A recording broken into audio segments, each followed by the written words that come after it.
Hello everybody, welcome back to my YouTube channel. आज की video में हम लास्ट 5 मंथ्स की प्रीलिम्स की स्ट्रैटेजी को डिस्कस करेंगे। सो एज यू नो 26 मई 2024 को प्रीलिम्स का एग्जाम है। Hardly 5 months are left. तो इन 5 मंथ्स को हमें कैसे इफेक्टिवली यूटिलाइज करना है ताकि हम प्रीलिम्स को आराम से क्लियर कर सकें। मैंने अपने पहले भी वीडियोस में बताया कि आपको प्रीलिम्स स्पेसिफिक पढ़ाई फेब्रुवरी से शुरू करनी चाहिए। 100 डेज का चैलेंज अगर आप प्रीलिम्स में लोगे, that is more than sufficient to clear pre. तो मैं आपको कहूँगा कि आप अब थोड़ा थोड़ा स्टार्ट कर सकते हो। लाइक अपने दिन को 2 भाग में डिवाइड कर लो। एक भाग वो जिसमें आप मेंस और अपना ऑप्शनल पढ़ रहे हो, और दूसरा भाग वो जिसमें आप प्री स्पेसिफिक पैक्स को याद रखोगे। सबसे पहले तो ये पॉइंट। दूसरा, आपको हमेशा कोर एरियाज पे पहले फोकस करना है, ना कि पेरिफेरल एरियाज पे। ठीक है। अक्सर हमारा दिमाग कैसे काम करता है कि जो एक फैक्ट या एक क्वेश्चन किसी को नहीं आता होगा, मैं वो सही करूँगा। इस अप्रोच के साथ आपको नहीं चलना। I have already told in my videos that you have to focus on modern history, polity, economics in priority. ठीक है। ये 3 चीज़ों पे आपका फोकस होना चाहिए। कम फोकस तो नहीं, लेकिन थोड़ा सा अगर आप लाइक इग्नोर कर सकते हो किसी एस्पेक्ट को, तो मैं कहूँगा इग्नोर तो बिल्कुल भी नहीं, that's not the right word. लेकिन आप एंशिएंट और मिडिवल हिस्ट्री में इतना रिसर्च मत करना अभी के लिए। वाई? कॉज मैंने जो इतना फाइंड किया अपने आसपास एस्पिरेंट से इंटरैक्ट करके, दैट इन एरिया से बाकी लोगों के भी क्वेश्चंस गलत ही होते हैं, but people generally get 90% accuracy in polity, economics और मॉडर्न हिस्ट्री। ठीक है। सबसे पहले तो ये पॉइंट। दूसरा, अभी ना 5 महीने के अंदर आपको बहुत सारी एंग्जाइटी होगी, फोमो होगा, फियर ऑफ मिसिंग आउट। तो मैं ये सोर्स भी कर लेता हूँ, ये भी कर लेता हूँ। इन सब में मत पढ़ना, कॉज अगर कोई क्वेश्चन मुश्किल आएगा तो वो किसी भी सोर्स को आप कर लो, नहीं होगा। और ये चीज़ करंट अफेयर्स के लिए बहुत ज़्यादा इंपॉर्टेंट है। ठीक है। तो एक सोर्स फॉर करंट अफेयर्स, अगर आप पीटी 65 कर रहे हो विजन का, तो उसी को करो। अगर आप इनसाइट्स का मैगजीन कर रहे हो, उसी को करो। अगर आप शून्य आईएएस का कर रहे हो, उसी को करो। Don't run behind multiple sources कि मैं एग्जाम को जो है स्मार्ट प्ले करके ओवर मतलब शॉर्टकट निकाल ही लूंगा, या फिर शॉर्टकट तो नहीं कि किसी तरीके से क्वेश्चन सॉल्व कर ही लूंगा, मैं इतना पढ़ूंगा कि बाकी सबसे मैं आगे निकल जाऊंगा। यूपीएससी में ये चीज़ वर्क नहीं करेगी, कॉज करंट अफेयर्स या फैक्ट्स पूछने की कोई लिमिट नहीं होती। ठीक है। तो मुश्किल क्वेश्चन अगर नहीं आता, don't get bog down by it. ठीक है।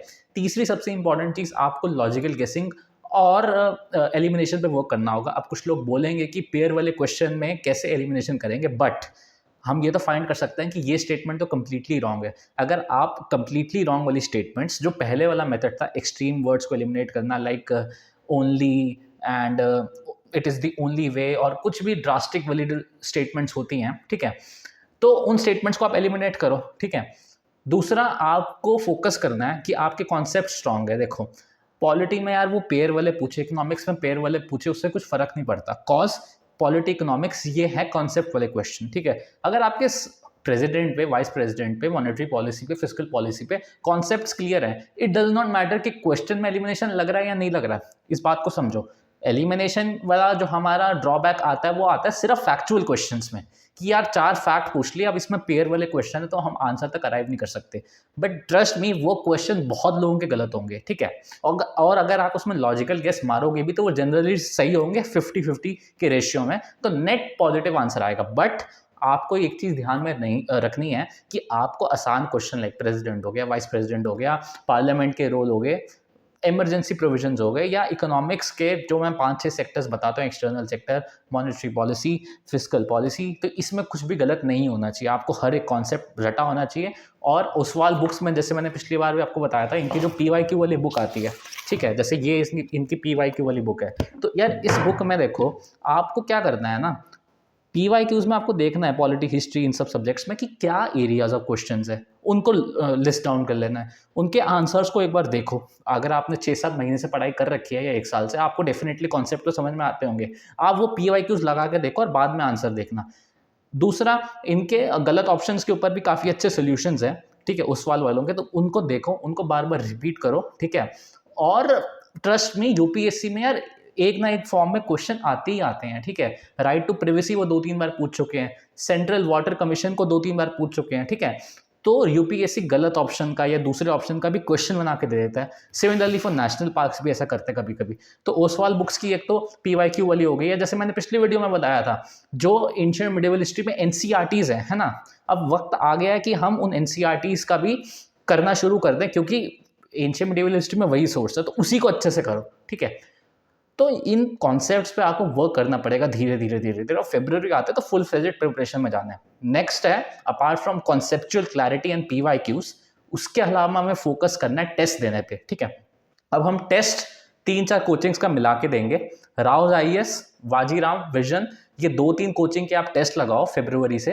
टेस्ट में यार ये नहीं होता कि आपको सिर्फ अपना फाइनल स्कोर देख के ही आपको खुश हो जाना है कि मेरे तो 100 आ गए, 110 आ गए। क्यों? क्योंकि वो तुक्के से भी आ सकते हैं। प्लस टेस्ट सीरीज वाले क्वेश्चन और यूपीएससी के पैटर्न वाले क्वेश्चन में जमीन आसमान का अंतर होता है। हम ये सिर्फ प्रैक्टिस के लिए कर रहे हैं, बट डोंट थिंक कि अगर टेस्ट में कम नंबर आ रहे हैं तो नहीं निकलेगा और ज्यादा नंबर आ रहे हैं तो ओवर कॉन्फिडेंस आना है। कॉज यूपीएससी बहुत अलग क्वेश्चन पूछता है। टेस्ट का क्या फिर मोटिव है? टेस्ट का मोटिव है आपके जो क्वेश्चंस गलत हो रहे हैं उनको देखो और अपने आप से पूछो कि क्यों वो क्वेश्चन गलत हुआ, क्या वो कॉन्सेप्ट में गलती थी या फैक्ट में गलती थी, और अपने ओरिजिनल सोर्स पे वापस जाओ और उस पर्टिकुलर टॉपिक को पढ़ो। इस तरीके से आपको अपने टेस्ट को एनालाइज करना है, ठीक है, और अपनी मिस्टेक्स को नोट डाउन करना है।